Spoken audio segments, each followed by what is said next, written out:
जो बैटिंग की है इंडिया ने 52 ओवर्स बैटिंग किया है, यानी कि तो 52 ओवर्स में उन्होंने एक टेस्ट मैच को फैसला कुन बनाया है। इंडिया को क्या जरूरत है, 2012 से अनबीटन है, 17 सीरीज में अनबीटन है। उनको आईपीएल का बहुत ज्यादा एडवांटेज है। फर्स्ट टाइम ऐसा हुआ कि भारत ने कोई टेस्ट मैच जीता है without playing a single maiden over, पहली इनिंग में भी और दूसरी इनिंग में भी। पाकिस्तान में यही फास्ट बॉलर्स थे, स्पिनर्स थे बांग्लादेश के, जो हमसे खेल ही नहीं गए। तो आप कंसिस्टेंट परफॉर्मेंस देखें आप इंडिया की, कितनी जबरदस्त मुझे नजर आ रही है। टेस्ट मैच था, T10 था, T10 बना लिया हुआ था इंडियन टीम ने। इंडिया ही वो मुल्क है जो हर जगह पे जाके तारीख बना रहा है, चाहे वो पाकिस्तान से मैच हो, 48 गेंदे 48 रन 8 विकेटें बाकी हो, इंडिया जीत जाता है। कभी देखी है कि दुनिया ने कोई ऐसी फास्ट टेस्ट क्रिकेट इतने कम टाइम पे कोई जीती है टीम? मुझे नहीं याद। तो क्या कहना है पाकिस्तानी मीडिया का, आइए वीडियो में देखते हैं। क्या खूबसूरत मैच इंडिया ने प्रूव कर दिया कि टेस्ट को किस तरह से इंटरेस्टिंग बनाया जा सकता है।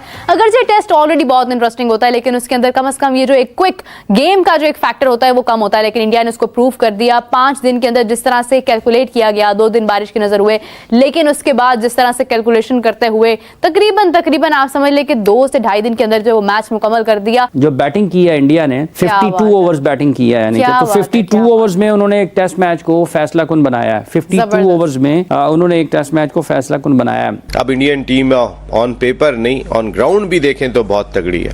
आप जिस जगह देखें उनका बैकअप देखें, आप जो उन्होंने बैकअप अपना तैयार कर लिया। हमारा तो बैकअप ही दिखाई नहीं दे रहा। बैकअप तो छोड़े, हमें 11 रुकनी टीम बनाने के लिए जो है वो प्रॉब्लम दिखाई देती है। अभी इंडिया ने बांग्लादेश से खेलना था, उन्हें पता था कि हम बांग्लादेश को इजीली हरा लेंगे, लेकिन इंडिया ए, इंडिया बी, इंडिया सी, 3 टीमों के फर्स्ट क्लास 4 रोजा मैचेस हो रहे थे। उनको क्या जरूरत है, इंडिया को क्या जरूरत है, 2012 से अनबीटन है, 17 सीरीज में अनबीटन है। भारतीय टीम हमेशा से ही अपने नए बैटर्स और नया टैलेंट प्रोड्यूस करती है। उनको आईपीएल का बहुत ज्यादा एडवांटेज है। आप देखिए उनकी जो डोमेस्टिक है वो एक प्रॉपर एक चैनल के थ्रू आती है। हमारे पास जैसे डोमेस्टिक में लड़कों को नजरअंदाज किया जाता है, वहां पर ऐसे नहीं है। वहां पर रणजी ट्रॉफी होती है, फिर उसके बाद वनडे कप होता है, फिर उसके बाद एक आईपीएल T20 के लिए खास तौर पर एक बहुत बड़ा प्लेटफॉर्म है। और इसी तरह होता है जैसे कोई आईसीसी का बहुत बड़ा इवेंट हो रहा है। कानपुर टेस्ट में टोटल 173 ओवर हुए, जिसमें से 121 ओवर बांग्लादेश ने खेले और महज 52 ओवर दोनों इनिंग्स में मिलाकर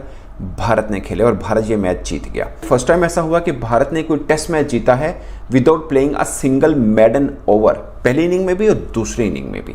ये बहुत बड़ी बात है कि आप टेस्ट मैच जीत रहे हैं, एक भी मेडन ओवर नहीं खेला है। ये वही टीम है जो पाकिस्तान में 2-0 से टेस्ट मैच पाकिस्तान को हरा कर गई थी सीरीज।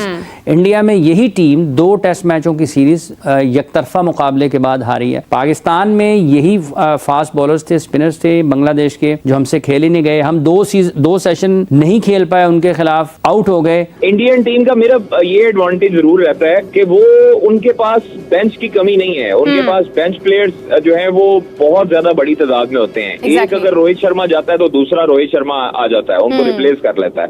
एक विराट कोहली अगर रिटायरमेंट लेता है और दूसरा विराट कोहली, उनके पास 3 से 4 जो है वो प्लेयर्स ऐसे होंगे जो उस कैटेगरी के होंगे। अलबत्ता वो विराट कोहली को कंपेयर तो नहीं किया जा सकता किसी प्लेयर के साथ, लेकिन आप देखें कि उनके पास टैलेंट कितना है। उनके जो ओपनर्स हैं, शुभमन गिल है, फिर उसके साथ जो उनकी नीचे बैटिंग लाइनअप है। इंडिया के खिलाफ वही बैटिंग जो कि यहाँ पर इतने 450 के अगेंस्ट लगभग 600 रन कर दिए थे, वो वहां पर 2 सेशन उनको उन्होंने खेलने दिया। तो ये जो फर्क है बैटिंग में और बॉलिंग में, जो पाकिस्तान ने उनको मौके दिए और उन्होंने फायदा उठाया उससे, वहां पर उनको वो मौके नहीं मिले। उन्होंने डोमिनेट किया खेल, आउट क्लास किया बांग्लादेश को। और जो फर्क होता है बेहतर टीमों का निस्बतन कमजोर टीमों के साथ मैचेस खेलते हुए, उस फर्क को उन्होंने बरकरार रखा है और उन्होंने साबित किया है कि वो 2 WTC के फाइनल खेल चुके हैं, तीसरी की तरफ वो बढ़ रहे हैं। यशस्वी जायसवाल की अगर हम बात करते हैं तो उन्होंने जिस अंदाज में, जिस स्ट्राइक रेट के साथ टेस्ट में परफॉर्मेंस दी है, वो भी बहुत काबिल तारीफ। जायसवाल, रोहित शर्मा, ठीक है जी, उसके बाद शुभमन गिल हैं, विराट आ जाते हैं, ऋषभ पंत, KL राहुल, जडेजा, अश्विन, 7 नंबर तक जो उनके बैटर्स हैं, 8 नंबर तक, ठीक है जी, वो सारे के सारे सेंचुरी मेकर आपको नजर आते हैं। विराट कोहली का स्ट्राइक रेट आप देख लें,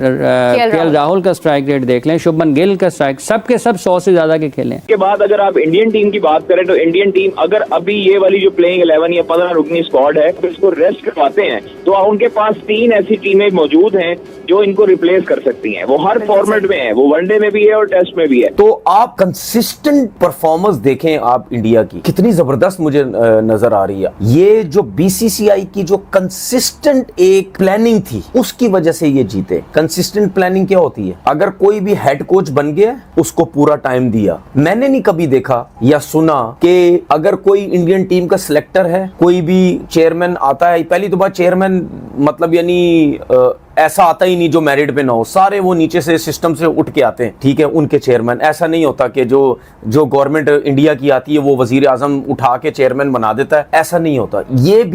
ये जो मैं इंडिया की 2012 के बाद जीत बता रहा हूं ना, ये भी इसका एक सिस्टम का हिस्सा है कि चेयरमैन जो है वो मेरिट पे होना चाहिए। जो भी बीसीसीआई का चेयरमैन आया, उसने कभी भी कप्तान को नहीं छेड़ा, कभी भी उसने सिलेक्टर्स को नहीं छेड़ा, कभी भी उसने हेड कोच किसी को नहीं छेड़ा। दूसरा टेस्ट मैच भी इंडिया ने जीत लिया कानपुर में। टेस्ट मैच था, T10 था, T10 बना लिया हुआ था इंडियन टीम ने, क्योंकि जीतना बड़ा जरूरी था, पॉइंट हासिल करना बड़ा जरूरी था वर्ल्ड टेस्ट चैंपियनशिप के। और मेरे ख्याल से अब कोई टीम भी नहीं रोक सकती फाइनल खेलने से इंडियन टीम को। कितनी बड़ी अचीवमेंट है, तीसरी मर्तबा फाइनल खेल रहे हैं। कोई ये आम चीज नहीं है फाइनल खेलना वर्ल्ड टेस्ट चैंपियनशिप का। अप्रोच देखें, 5वें दिन टेस्ट मैच में फैसला आ गया, जिसमें से 2.5-3 दिन मैच ही नहीं हुआ, टी से पहले मैच खत्म हो गया।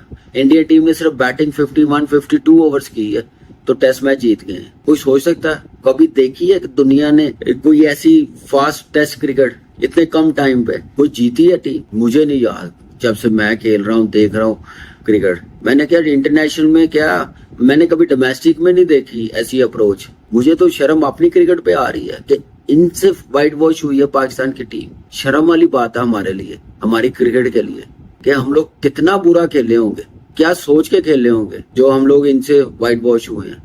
ये वही टीम है जो पाकिस्तान को हरा कर गई थी, और इंडिया के अंदर इनकी हालत देखें तो क्रिकेट का लेवल चेक कर लें।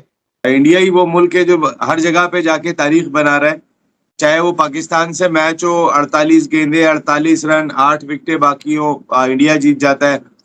आप साउथ अफ्रीका के खिलाफ जो फाइनल खेला गया था वर्ल्ड T20 का, 26 गेंदें चाहिए थी, 26 रन साउथ अफ्रीका को चाहिए थे, वहां से मैच चेंज हो गया। और ये मैच जो इंडिया जीता है, देखिए इंडिया, शाबाश बेटा।